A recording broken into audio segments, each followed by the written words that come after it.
Christians use their one life in all kinds of professions. There are Christian farm workers, doctors, engineers, bankers, shopkeepers and taxi drivers, and some with no job at all.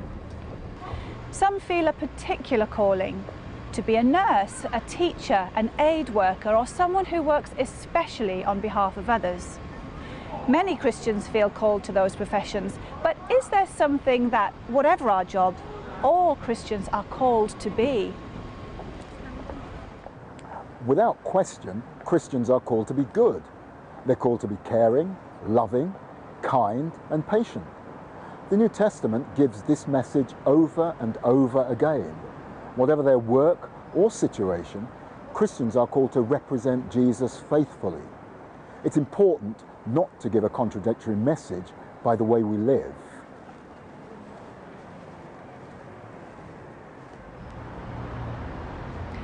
Jesus told his followers they were called to be lights in the world.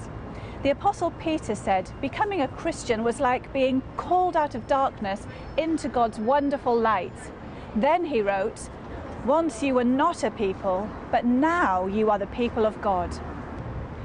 We are called to be God's people, to bring light into a dark world, to be identifiable as a people called to make the world better, more as God wants it to be.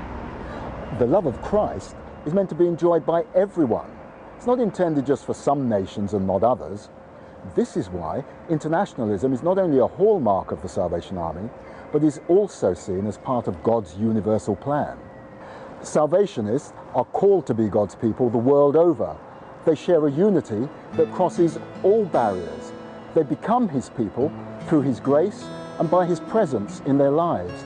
They stay a powerful people for good as they share their life in him together.